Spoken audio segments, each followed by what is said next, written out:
Okay, can you hear me?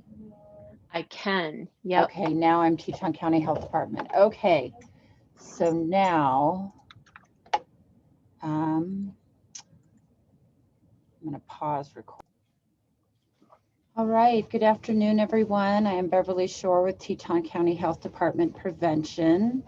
Welcome to the Community Prevention Coalition of Teton County's Mental Health Awareness Month programming. Proud to provide disordered eating and exercise can harm your mental health and physical health with Mary Ryan and Dr. Nicole Roux. And I will let them go ahead and introduce themselves. Thank you for being here. Thanks, Beverly. And thanks so much to you and the Prevention Coalition for making this happen. And I also want to thank Lauren Fertney, who is the social worker at Urgent Care. And it was a conversation, or actually an email exchange I had with her a while back that led to this presentation. So I'm really grateful to have the opportunity. Let's see. So for today, I'm going to basically give the presentation that I put together for the urgent care staff and gave last week with a few tweaks, trying to have a little bit more of the mental health aspects in today's presentation. And going to have Nicole introduce herself first, then I'll dive into the presentation. I'm going to, my goal is to try to wrap things up by 1:45, so we have a good 15 minutes for question and answer, may run a little bit more than that. And then Nicole and I can stay on for another 5 or 10 minutes past 1 for those of you who can stay longer if you have questions that haven't been answered. And then Beverly is going to also forward any questions if for some reason we have questions that don't get answered in that time frame. So Nicole, do you want to introduce yourself first? Yeah, hi. Thrilled to be here, and Mary's put together an awesome presentation, and so I'll basically be there for questions at the end. But I'm a licensed clinical psychologist working out of Jackson. I've been here for about 3 years with my practice, and I specialize in the treatment of eating disorders and disordered eating behavior. My background with that is that for my pre-doc and post-doc, I went through the eating disorder track at CU Boulder and worked with those students, and then was hired as a staff psychologist there for a year before starting at La Luna Center in Boulder, which is a strictly eating disorder treatment center, and they have all levels of care. So that would be outpatient, which is what I do now, intensive outpatient, partial hospitalization. And so worked interdisciplinary, in an interdisciplinary team with social workers, nutritionists, psychiatrists, and nurses there. So it's so great to have this opportunity to speak to a multidisciplinary team, because ultimately it's so important to the treatment of these individuals. So without further ado, Mary, thanks for including me. Great, thanks, Nicole. And I'm going to go ahead and share my screen in part to keep myself on track here, because any of you who know me will not be surprised to hear that I could probably talk for an hour on any particular slide. So I am going to work really hard to stay within our time frame. And so there's Nicole. So just a few things about my professional journey, because I'm going to be sharing some information today that might be uncomfortable, that might actually not be part of your regular training as a health or medical professional. I wanted you to have a really good sense of where I'm coming from in the information that I've put together today. So I've been a master's level registered dietitian nutritionist since 2001, so over 20 years of mostly in private practice. And I didn't set out to be an eating disorder specialist or disordered eating specialist.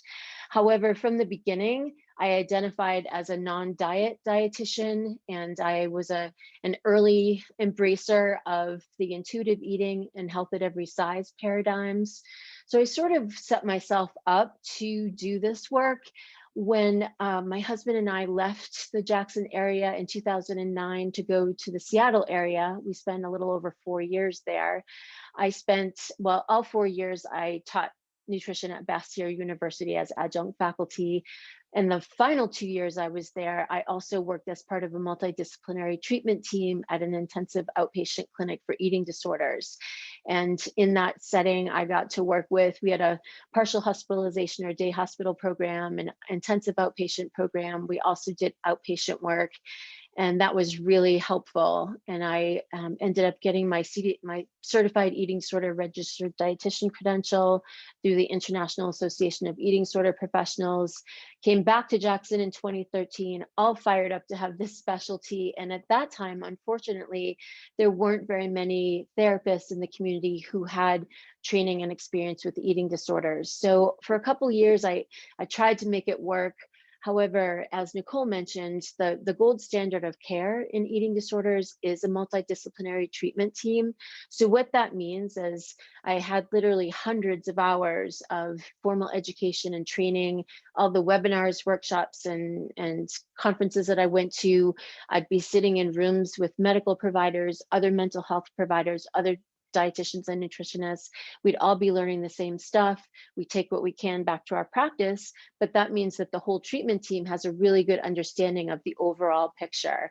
And so anyway, I ended up going back to school to pursue my Master of Social Work.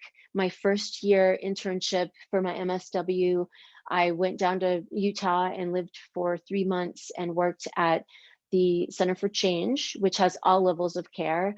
In addition to the outpatient levels that Nicole and I have referred to, they also have an inpatient unit and a residential treatment program. So I basically got all levels of care during that time. And because I went into that internship, having done a lot of work in eating disorders, I was basically seeing patients my first week there, which was really phenomenal.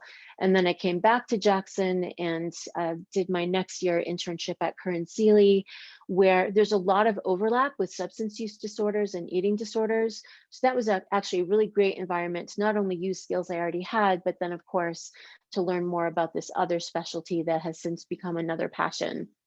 And so my clinical experience includes a wide variety of levels of treatment. And then my professional goals that I just like to make really clear, both with nutrition and therapy, are really to meet my clients where they are and then provide the most compassionate care I can based on the evidence that we have, both from research and from clinical practice. So the goals for this presentation are to increase awareness about disordered behaviors and related to nutrition and exercise as part of a way to prevent these behaviors from progressing to a fully diagnosable eating disorder, as well as other mental health problems. And I hope it will be clear by the end of the presentation today that even if our patients and clients don't go from a collection of disordered behaviors to a point where they could be diagnosed with an eating disorder, these problems are still really significant in their lives. So targeting the early identification of disordered patterns and then following that up with appropriate, adequate treatment is really what gives us the best long-term outcomes for our patients and clients, no different from other things that we work with in terms of difficult diagnoses. And then also there'll be some suggestions for ideas for action and ways that we can create a more holistic, compassionate system of care for our patients and clients of all body shapes and sizes. And then at the end of the presentation today, there are some slides with some resources that might be able to help you guide some medical and mental health treatment decisions for your patients and clients. And then most importantly, I really just want to start a conversation to fill in some of the gaps in our professional training in this really complex area of practice so that we can better serve our community. Oops. Okay, here we go. So I'm gonna jump right out of the gate into some uncomfortable stuff here. So I first want to acknowledge that, and I also want to acknowledge that as I talk about some of these things that may either not be things that were included in your training or really come up against and run counter to some of the things that you've learned, I just want you to know that I understand that there are a number of different reactions that I get from people when we're talking about these things and they're new. And so I'd just like to invite you to try to stay as open as you can, listen to what we have to say today, and then hopefully we can have ongoing conversations related to these things. So the struggling patients and clients that are really easy for us to miss First, our patients or clients in a quote normal or quote healthy weight range. Because our system is so set up to focus on weight as the primary problem, it's really easy when people don't fall into certain weight categories that we're concerned about for us to think that everything's fine. Meanwhile, we know that many people engage in a variety of disordered eating and exercise behaviors and in the goal of being healthy that really aren't healthy. And then the second category is patients and clients in larger bodies. Because we focus on weight as the primary problem, it's really easy for us to miss what may actually be causing the physical and mental health problems rather than just being associated with those problems. There's also weight stigma and a lot of feelings of shame around weight and size that can keep patients from seeking care, which is really important in terms of preventive care. If people aren't seeking that preventive care, we don't get to catch things earlier and provide appropriate treatment. And then we can also experience suboptimal care and outright harm that also contributes to mental health problems. And then the final thing here is recommending weight loss when we don't have effective, safe, sustainable methods that work for a majority of people is really just not evidence-based, no matter what our training has told us. So limitations on our professional training. This is from a book that, actually, I guess you probably won't see this here, but I have it listed in your resources. It is called Body Respect, and it is by clinician researchers Linda Bacon and Lucy Aphramore. And I'm just going to read the quote, even though you can read the slide, because I think they say it best. Many health professionals' training leads them to follow guidelines that conflict with what they know from their own practice. They rationalize high failure rates as non-compliance and continue to be obedient to the same advice despite daily evidence of their patients' misery. What's needed instead is a coherent framework for practice that integrates different sources of evidence and knowledge, one that takes emotions, suffering, and stigma into account alongside biomedical data. And then this is from another resource that I highly recommend, especially for any of the medical and nutrition providers on this call. Sick Enough is the name of the book. Jennifer Gaudiani is one of the leading doctors working with eating disorders. She worked at the Acute Center, where they saw some of the sickest patients from all around the country. She worked there for several years. She now has her own clinic in Colorado. She wrote this excellent book that just came out in 2019 that addresses a lot of things that we'll be talking about today in terms of disordered things that may not have been part of your standard training. So she says, emerging from my medical training, I thought I knew a fair bit about higher body weight. My training focused on the role of weight gain in the development of certain medical problems and the role of weight loss in the mitigation of those problems. Unfortunately, my training wasn't only dramatically incomplete, it taught me to cause harm. There was no discussion of weight stigma, social justice, privilege, or size diversity. My goal in this chapter is to make the case for a different language, a different awareness of the data, and a different take entirely on the care of patients in larger bodies. And then this is a slide that I borrowed from my colleague, Tanya Mark, who's actually on this call. Thank you, Tanya.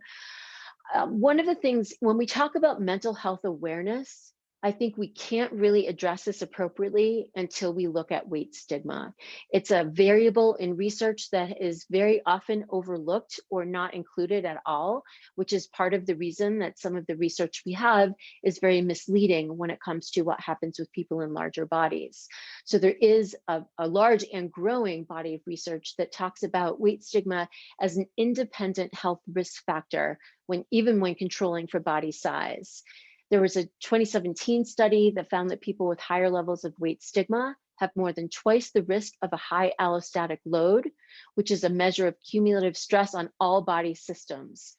That puts people at greater risk for a number of different problems, including type 2 diabetes, cardiovascular disease, and mortality. And in that study, they also found that weight stigma was a greater risk factor than what people ate. Numerous other studies have shown that weight stigma is a major problem. It can change people's physiological stress responses in a way that indicates chronic stress. The same is true for exposure to racism and other forms of discrimination. So these are all things that we know now can change the brain, and we need to be aware of this as we are making decisions about our patients and clients. So the final quote that I will include is really the proverbial elephant in the room, the driving force of many of these disordered behaviors, which is diet culture. And the last book that I have put as a resource is called Anti-Diet. It's by dietitian and Master of Public Health person, Christy Harrison. She's done a deep dive into the research related to all the topics we're going to talk about today. And this book, Anti-Diet, just came out in 2019. The great thing about it is that you can share it with your patients and clients as well. It's written to the general public. However, it's very rooted in research. And so she describes diet culture as a system of beliefs that equates thinness, muscularity, and particular body shapes with health and moral virtue, promotes weight loss and body reshaping as a means of attaining higher status, demonizes certain foods and food groups while elevating others, and oppresses people who don't match its supposed picture of health. She goes on to say that Western culture is diet culture. It masquerades as health, wellness, and fitness. And I recognize that this is a really hard sell here in Jackson, so bear with me. Okay, so I'm going to start out with my conceptualization of problem eating, which is occurring along a continuum. On the far left-hand side, we have, quote, normal eating. It's in quotes because obviously norms are different in different groups. So what might be normal for me is not going to be normal for all of you. Families, cultures, states, countries all have different norms. In general, though, when we talk about normative eating, we talk about eating in response to internal cues of hunger and fullness, about fueling, about healing, using nutrition and food as a way to support health, as well as be something that's social, a part of something to be enjoyed. There's usually balance. It might not be within a meal or a day, but overall, there's enough balance to keep things in a good place in terms of psychological and physical health. And it is by no means perfect. There is no such thing. And at the other end of this continuum, we have eating disorders, and I'm going to go through those in more detail in a few slides. So we'll start with the middle part, which is all along that continuum in between. And this is where we see all different forms of eating that can be problematic. At the top of the list is, of course, dieting, in quotes, because it's not just what you eat, it's eating in a certain way, usually depriving yourself of something with the hope of losing weight as the end result. A preoccupation with food and weight, just feeling stressed about food, stressed about whether you're eating the right thing, the wrong thing, too much, not enough. It's generally not supportive. There can be a lot of rigidity around food or impulsivity around food, lots of food rules. And then bolded at the bottom is the one that's going to come up throughout the presentation today, and that is orthorexia. Orthorexia is not an official DSM-5 diagnosis at this point, although it has been widely recognized as a component of all of the different eating disorder diagnoses for quite some time. It was first coined by Dr. Stephen Brotman back in the mid-90s. And basically it means an unhealthy obsession with healthy eating.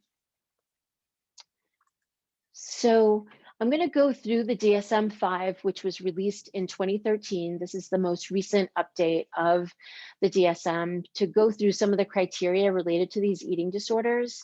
And I have some notes in here related to both the presentations that I see very commonly here in Jackson, as well as some of the things that changed from the previous DSM categories, so criteria. So starting out with anorexia, most people, when they think of eating disorders, this is actually what they think about. They envision these sort of underweight, emaciated patient or client who refuses to eat, doesn't want to eat anything extra for fear of gaining weight or becoming fat, even though they're already underweight. There's a disturbance in how they experience their body and an undue influence of body weight shape and how they see themselves. And then the denial of the seriousness of a low body weight. In the DSM-5, the criteria related to amenorrhea or the loss of menses for 3 months or more was taken out, as well as the specific body weight criteria of 85% or less of ideal body weight. There are many reasons for that. We don't really have time to go into it in detail today. However, those are still clinically relevant data points for certain clients. So we definitely still are aware of those things. Just know that those are no longer part of the criteria. And this is important in terms of one of the notes that I have below here, which is there's a situation called atypical anorexia, in which all of the above symptoms or many of the above symptoms may be present, with the exception of their body weight not being in a low weight category. So where I have seen this the most is in clients or patients who have lost a significant amount of weight in a relatively short period of time, and they are still existing in a larger body. So they are very seriously malnourished. There's generally a fair amount of biomedical data to back that up, the diagnosis of malnutrition. However, they're often missed because, again, they're not in a lower weight body. And it is important to note that atypical eating disorders such as this one still have double the death rate of their age-matched peers. So we're still talking about very serious situations here. And then the other thing I want to mention is that locally, anorexia is often presented to me in the presentations I've seen in combination with disordered exercise patterns and orthorexic tendencies. This is important to note because from a client or patient's perspective, they may think they're eating a lot, but they are eating in a very rigid, strict way regarding the orthorexic tendencies. And so they can still be malnourished. However, it's not so much a focus on calories or energy intake as it is on specific types of foods and amounts of those foods. So, bulimia, recurrent episodes of binge eating. There are two main characteristics of a binge, according to the DSM. So eating in a discrete amount of time, an amount of food that would be larger than what you would normally eat in that period of time, and then a lack of control or feeling out of control while you're eating in that episode. And then in bulimia, that is accompanied by recurrent inappropriate compensatory behaviors in order to prevent weight gain, such as self-induced vomiting, misusing laxatives, diuretics, or medications. And then in the DSM-5, they added fasting or excessive exercise. Those are bolded here because those are two things I see very commonly here as compensatory behaviors. So the binge eating and behaviors both occur on average at least once a week for 3 months. And then just like with anorexia, there's an unduly influenced by body shape and weight. And then also I wanted to make the point here that, so in the DSM, the DSM-5, they reduced the frequency to once a week, which is one of the main changes. And then of course, adding the fasting or excessive exercise. What I wanted to also add is that here in Jackson, some other things that I see pretty commonly is detox regimens, laxative teas, all kinds of cleanses as part of the fasting or misuse of compensatory behaviors. And then again, in terms of the binge eating, it sometimes is less related to the amount of food and more related to the type of food. So going back to that orthorexic component, it can be if someone eats a food that they perceive is not healthy or clean or whatever, however they conceptualize it, that can be the trigger to then use compensatory behaviors. Binge eating disorder is an eating disorder that was just added in the 2013 edition of the DSM, which is pretty surprising because it's been around for a long, long time, and it is thought to be the most common presentation of eating disorders. So basically, in addition to the two criteria I described in the previous slide related to binges, a large amount of food in a specific period of time and the lack of control, binge eating episodes are also associated with 3 or more of the following: eating much more rapidly than normal, eating until feeling uncomfortably full, eating large amounts of food when not feeling physically hungry. Now that one, the caveat there is that because binge eating disorder almost never occurs in a vacuum, it's usually in response to restriction. What can happen is clients actually are physically hungry when they start to eat, and then they can't stop. because basically they're trying to override their biology, which is saying, you've been starving me, we now need to take in more. And so restriction is the behavior that actually causes the binging in most cases. And then feeling disgusted with oneself, depressed, or very guilty afterwards. I would add that in addition to guilt, there's a lot of shame. It's not really just a matter of, oh, I did something bad or unhealthy or harmful or whatever. It's, I am bad. There's something wrong with me. There's a deep sense of shame in a lot of clients that I've worked with binge eating disorder. And then there's a marked distress regarding the binge eating. In fact, that's often one of the things that gets them to come seek treatment in mental health or nutrition settings, or the medical community as well. And then the binge eating occurs on average at least once a week for 3 months. And this is another one that's really difficult, because in binge eating disorder, a lot of times these clients they started the binge eating behaviors in childhood. I have worked with many, many binge eating disorder clients who literally have decades of binge eating behind them. But what happens for them is it can go through cycles, and there can be certain times of their life or events or things that make the behaviors worsen, and then other periods where the behaviors aren't as significant. So it can be really easy to miss. And then in large bold letters, binge eating disorder can occur at any weight. This is crucial. I've worked with clients all along the weight spectrum struggling with binge eating disorder, and I can tell you that those that are in a more normalized weight range or slightly above are much less likely to have this be known. And okay, so the two final categories I'm not going to spend a whole lot of time on. OSFED, or otherwise specified feeding and eating disorders, is sort of the category for clients who do a little bit of everything. They don't fall nicely and neatly into any of the first 3 categories of eating disorders. Again, this is a very common presentation, seeing clients who are sort of experimenting with different disordered behaviors related to food and exercise to see what's going to work for them. Warning signs and all the related physical and psychological conditions are similar and just as severe as those with other eating disorders. Unfortunately, this is not as recognized by insurance companies. So oftentimes these patients and clients are the least likely to get adequate and appropriate treatment. And then ARFID, avoidant restrictive food intake disorder, presents a lot like anorexia minus the drive for thinness. ARFID is most widely seen in children and young adolescents. However, it can happen at any age. And usually there are some co-occurring mental health issues going along with that. So now I'm going to transition to talking about a topic that's really hard in Jackson. It's really hard in general, because for all of us in our training, we don't necessarily hear about the downsides of exercise. We hear a lot about how it can improve mental and physical health, it can improve bone health, it can do all these wonderful things. And then within the context of an eating disorder, I think it's easier for people to understand, oh yeah, that's a problem. However, what I hope will become clear today from this presentation is that it can be problematic even if it's not in the context of a fully diagnosable eating disorder. So I just found this cartoon, which I think captures the spirit of disordered exercise. I use aerobics music for my ringtone. Every time I get a call, I can sneak in an extra 15-second workout.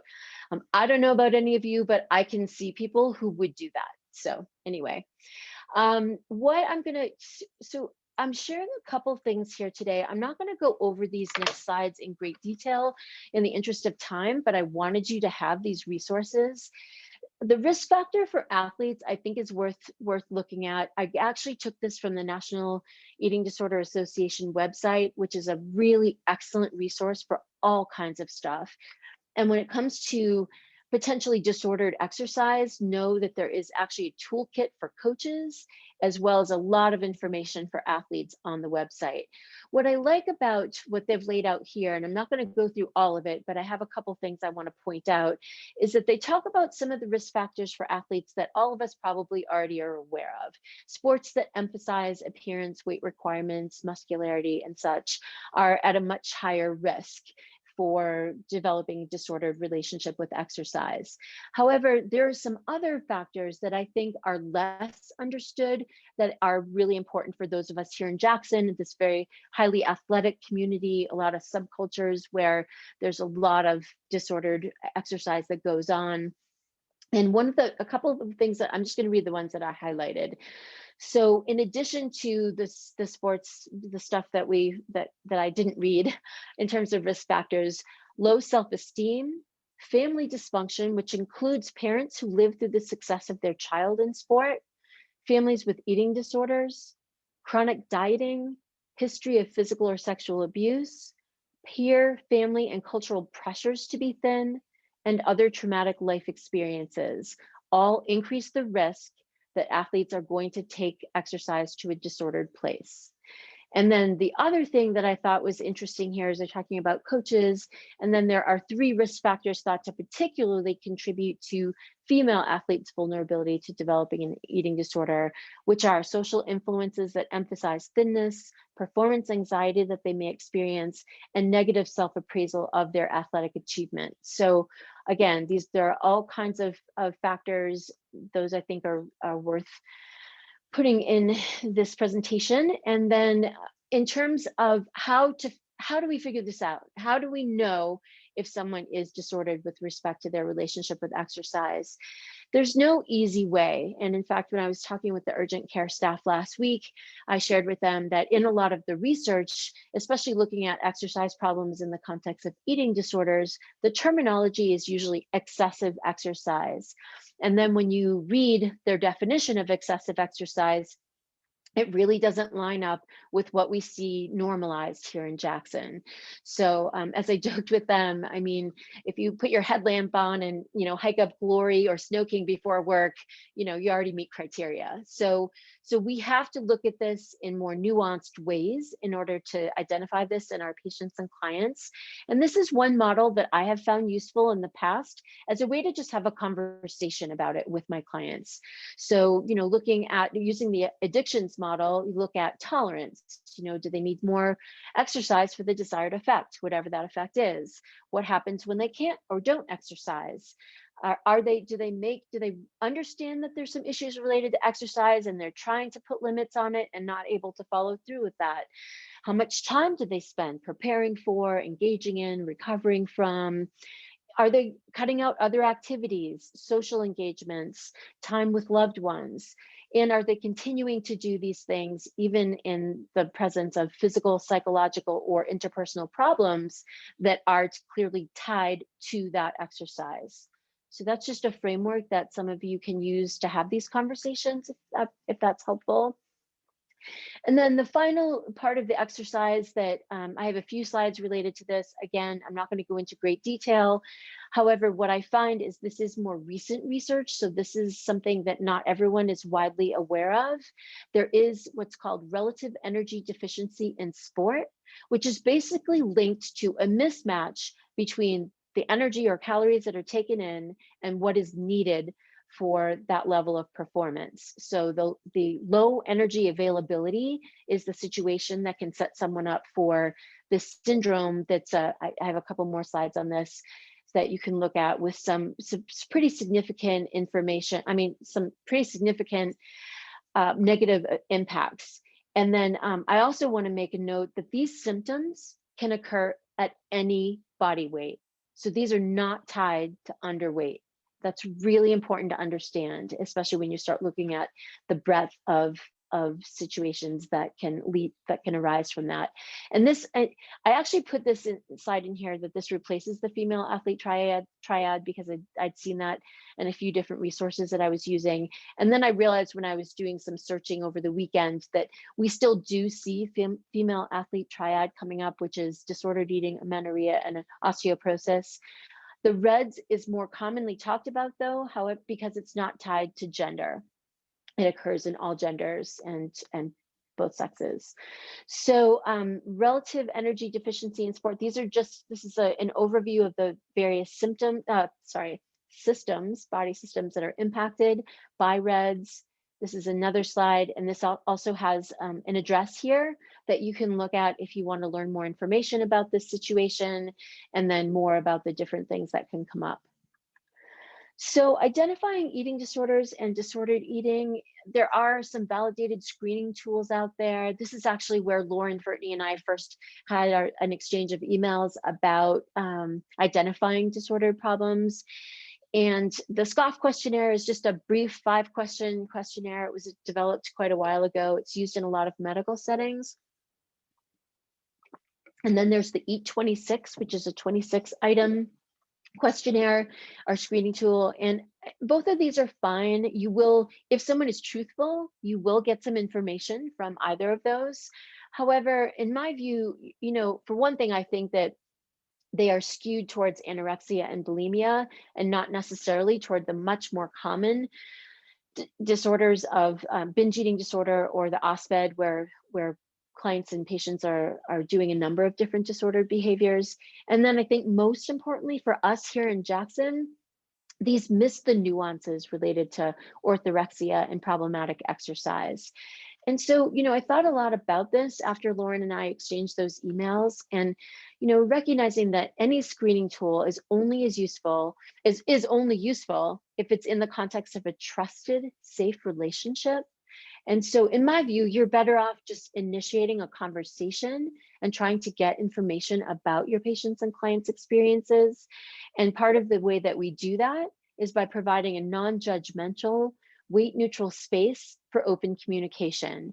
And then asking, you know, just general questions that they can give you some of their, you know, they give you their feedback. So how is your relationship to food and your body? That kind of thing, rather than, you know, are you eating breakfast or whatever, you know, kind of more close-ended questions we might normally ask when we're trying to assess. And then some additional clues that there might be some disordered eating and or exercise happening in a medical setting. You know, if a patient mentions chronic dieting, a preoccupation with weight, shape, and size, any significant weight changes in either direction in the previous 3 to 6 months. And then this might show up in growth charts. You know, you see this with kids and young early adolescents, especially, where you can see they're going along their growth charts just fine. And then all of a sudden there'll be a spike or a drop off.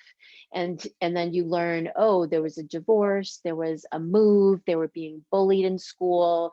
You know, you can actually tie events, life events, to changes in growth charts. So being aware of that and being able to look at the data with that in mind.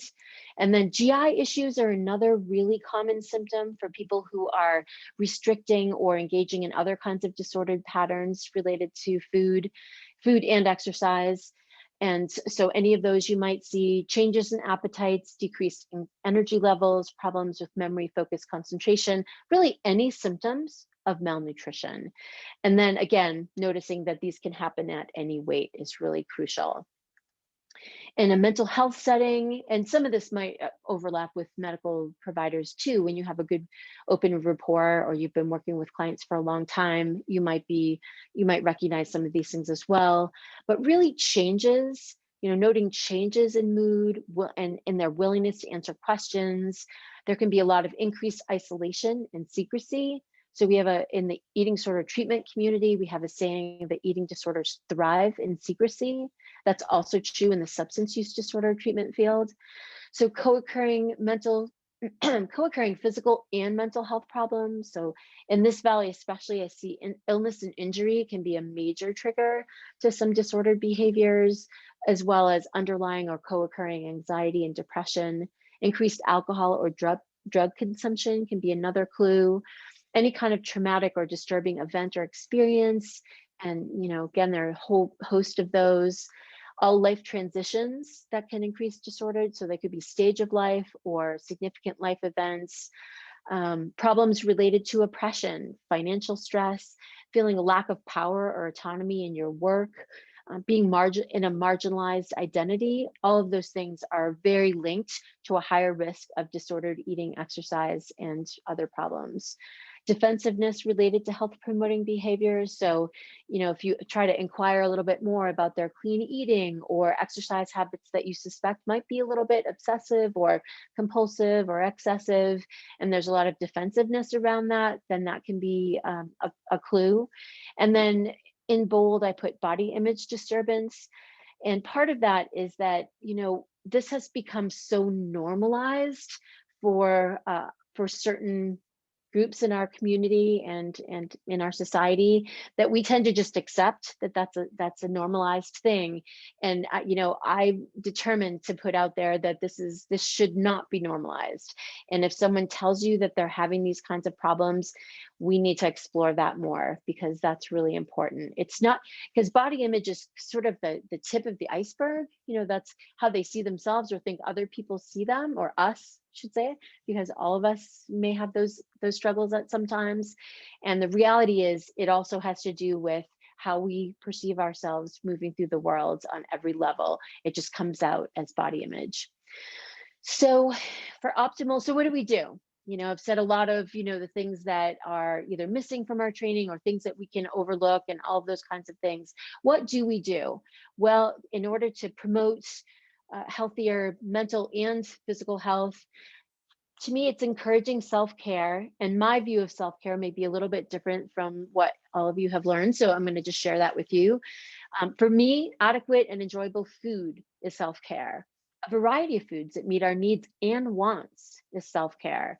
Joyful movement is self-care. Adequate sleep and rest being a really hard one here in Jackson. That's self-care. Engaging in healthful ways to respond to stress. Believing we deserve to occupy space in our world is self-care. Our clients and patients deserve to know that they can have a healthy relationship with their bodies at any size, and that's self-care. If your patients and clients are dieting, that's a great place to start in exploring both their physical and mental health. So very quickly, because I want to allow time for questions, I've included the health at every size principles. You know, for me, this is a social justice issue. This goes beyond mental and physical health, or actually, I think social justice is part of both of those things. So it's, again, getting at that overall picture. And the principles are, when you say health at every size, a lot of times people have their own interpretations of what we mean by that. So I wanted to include this slide. And if you're interested, you can come back and read this in more detail. But weight inclusivity, health enhancement, eating for well-being, respectful care, life-enhancing movement, nothing crazy, nothing outrageous, although unfortunately, this does seem pretty radical in our current health environment.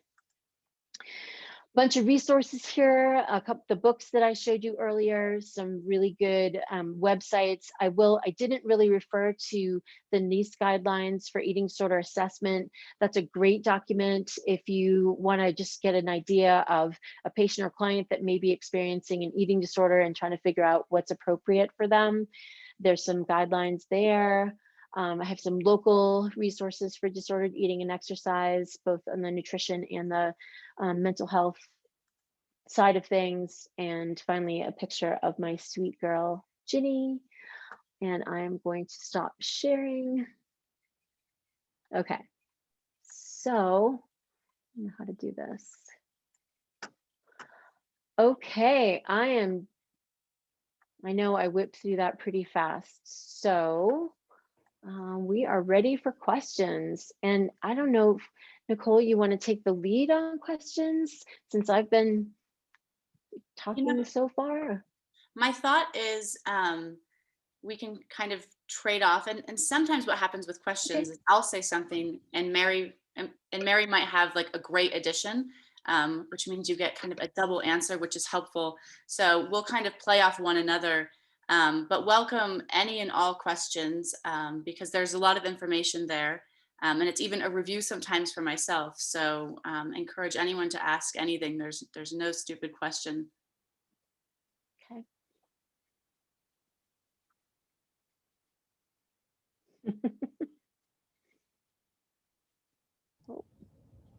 And feel free to put any questions in the chat as well, if you'd rather.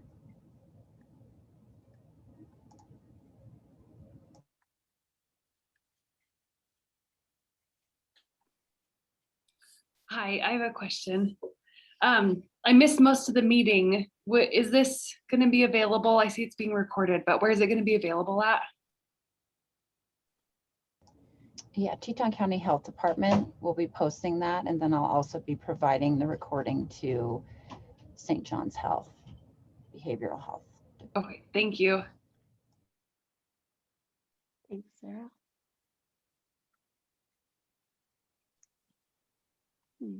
Mary, Yes. I can't Hello, see you because I'm Tanya. looking at the screen share. Oh, You're- okay. Wait, I need to stop I that. can see you. Okay. All right, There you there we go. go. Sorry about that. Thank you. Oh my goodness. I don't have a question, but absolutely, I want to thank you, Mary and Nicole, for doing this incredible presentation. And I just had a resource that I thought might be useful to our community, a Cool. documentary film that you may have heard of called Light. No? So it is a rock climbing documentary, Oh, and it's about eating yes. disorders. And I think it just in our community, even if somebody is not a rock climber, which I am not, I found it very enlightening and a useful resource. And I believe Dr. Jennifer is in that film. Oh, there's one. Have you seen it, Mary? Yes, I think I'm pretty sure she is. Yeah, Yeah, I did so see it. It was a while ago. So yeah, thank Yeah, you. I just wanted to share it. So it's called Light, and you can watch it for free. It's about 45 minutes and it's on YouTube. Awesome. Thank you, Tanya. But so are mine. I know what you picked too, but they're not real glasses. No questions, let's go. Okay. More questions?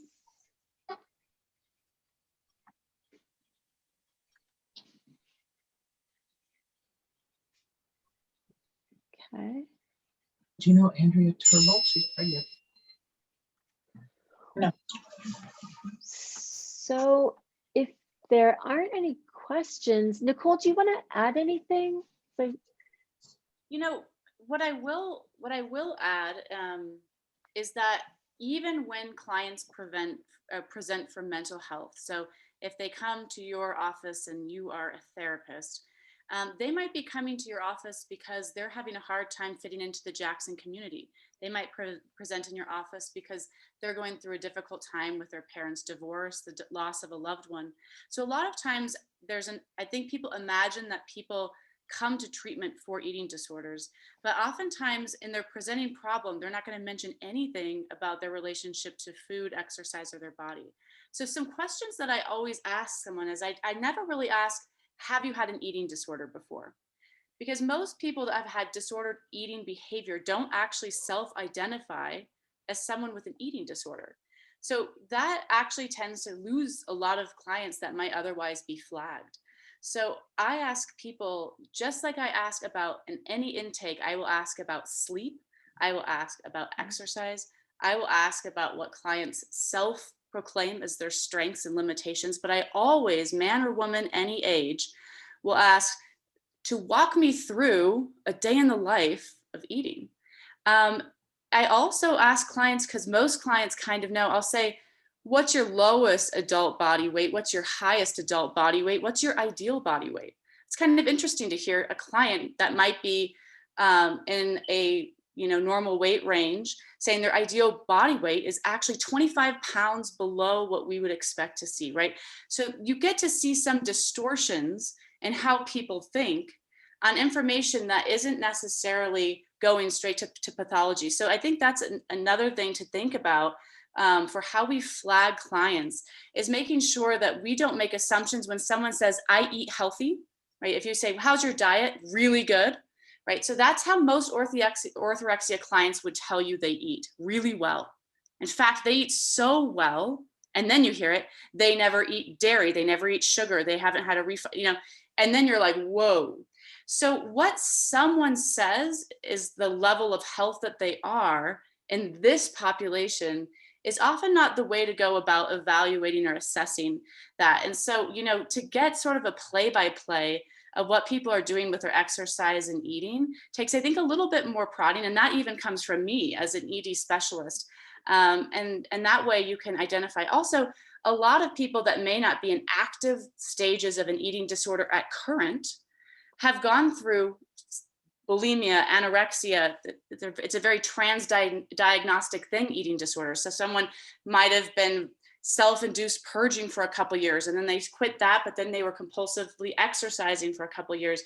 And so I think it's important to think of the arc of these things, that they do change over time, and that a lot of people have had disordered eating, disorders in the past, and that's a good thing to know, because then as people are more vulnerable or they're going through life experiences that are difficult, those are behaviors that are more likely to pop up in coping with current day stresses. So that's just a little thoughtfulness I have about how nuanced this can show up in any clinical setting, whether it's a nurse or whether it's with Tanya, of course, and whether it's with Mary and I.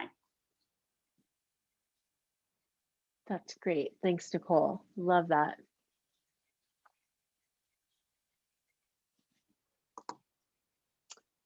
Well, I don't really want to open up any new topics because we don't have that much time left. So we could wrap things up. And if anyone comes up with questions later, I have my contact information in these slides. And oh, I guess the recording will be available. If anyone wants a copy of the slides, you could email me. I guess maybe that would be, don't know. I guess I'll put my email in the chat just to make sure everyone knows. That would be great. Thank you.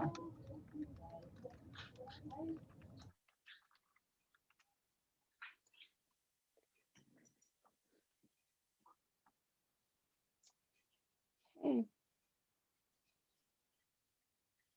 Well, thank you so much, everybody. I really want to, give an applause to Mary. That was a really well done presentation, and she really did all of that. So just to be clear, I'm really glad to participate on the end, but respect to Mary, and also to Beverly. I think it's so great that our town has someone in a public health domain that is so on it about mental health and such a great networker. And then finally, I see some of the names on the chat, and we are super indebted to the folks that work with us and nurses that will do blind weights or help us out.